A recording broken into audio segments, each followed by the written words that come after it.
তো hello everyone, নতুন একটা অস্থির লেভেলের হাস্যকর ভিডিওতে আপনাদেরকে স্বাগত। তো আজকের এই ভিডিওতে এমন সব হাস্যকর কর্মকাণ্ড দেখবেন যেগুলো দেখার পর আপনি হাসতে হাসতে মাটিতে গড়াগড়ি খাবেন। আজকের এই ভিডিওটি হতে চলেছে অনেক বেশি স্পেশাল। তো বেশি কথা না বাড়িয়ে একটা লাইক দিয়ে সম্পূর্ণ ভিডিওটি দেখতে থাকুন, আশা করি আপনাদের অনেক ভালো লাগবে।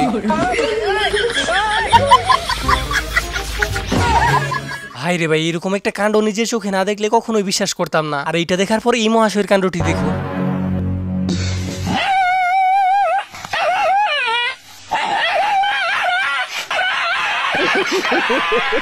এইবার এই মহাশয়ের কাণ্ডটি দেখুন, সে এরকম একটা কাণ্ড করলো, এছাড়া সিংহ মামার পুরা মান সম্মানটাই খেয়ে দিল। আর এর কাণ্ড দেখে আসলে কাকে কুকুর মনে হচ্ছে সেটা অবশ্যই কমেন্ট বক্সে বলে যাবেন।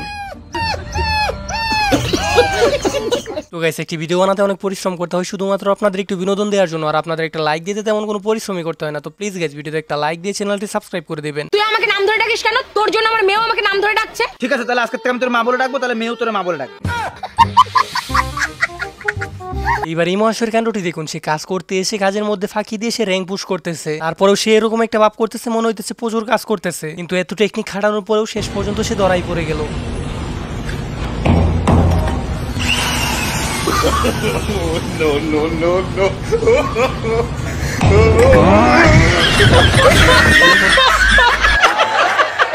আর এই অনলাইনের যুগে মানুষ মানুষকে কতভাবে বোকা বানাতে পারে সেটা যদি আপনি নিজের চোখে না দেখেন তাহলে কখনোই বিশ্বাস করবেন না। আর এইবার এর কাণ্ডটি দেখুন, এটা দেখার পর বলে যাবেন বৃষ্টির দিন কার কার সাথে এমন ঘটনা ঘটছে। আর ইনি তো মনের সুখে গাছ থেকে বেগুন পাড়তেছিল, কিন্তু একটু পরে দেখি ঘটনা পুরোই উল্টো।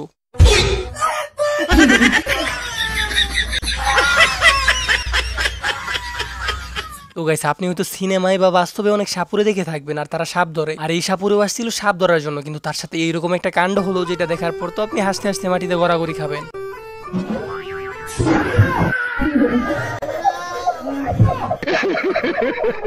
আর এই মহাশয় এত বড় মাপের কুম্ফু মাস্টার, সেটা নিজের চোখে না দেখলে আপনি কল্পনাও করতে পারবেন না। আর তার এরকম ঐতিহাসিক কুম্ফু দেখার পর আপনি অবাক হবেন কম, হাসবেন বেশি।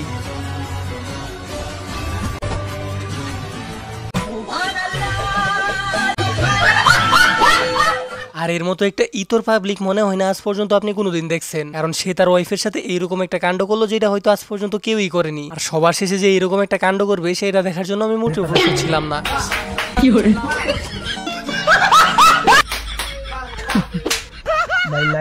তো গাইস, যাদের কেনাকাটা করার কোনো অপশন নেই তারা চাইলে এরকম ভাবে কেনাকাটা করতে পারেন। আর এইভাবে কেনাকাটা করতে গিয়ে যদি উত্তম মাধ্যম খান তাহলে কিন্তু কর্তৃপক্ষ দায়ী থাকবে না। এবারে অস্থির লেভেলের হাস্যকর কাণ্ডটি দেখুন। এই মহাশয় চাইতেছিল কবুতরটাকে এনে বোকা বানানোর জন্য, কিন্তু উল্টো তার সাথে এরকম একটা ঘটনা ঘটে গেল সেইটা হয়তো সে কোনোদিনই বলতে পারবে না। আর ঘরে যদি এরকম জিনিস থাকে তাহলে উড়িয়ে নেওয়ার জন্য ঘূর্ণিঝড়ের কোনো প্রয়োজনই নেই।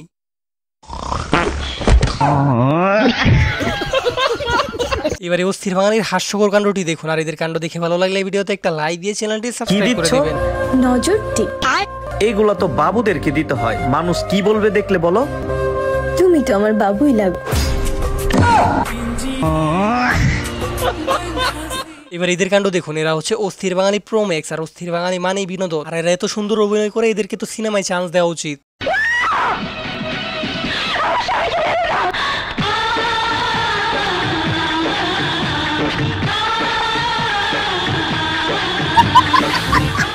আমারও বিবাহের আলাপ চলতেছে। তাই নাকি? চেহারা ছবি সুন্দর হলে যে বিপদে পড়ছি খালি সম্বন্ধ আসে। তো গাইস, আজকের এই ভিডিওটি ছিল এই পর্যন্ত। এই ভিডিওটি ভালো লাগলে একটা লাইক দিয়ে চ্যানেলটি সাবস্ক্রাইব করে দিবেন। আর কে কোন জেলা থেকে ভিডিওটি দেখতেছেন সেটা অবশ্যই কমেন্ট বক্সে বলে যাবেন। আর দেখা হচ্ছে নতুন কোনো ভিডিওতে। ততক্ষণ পর্যন্ত ভালো থাকুন, সুস্থ থাকুন।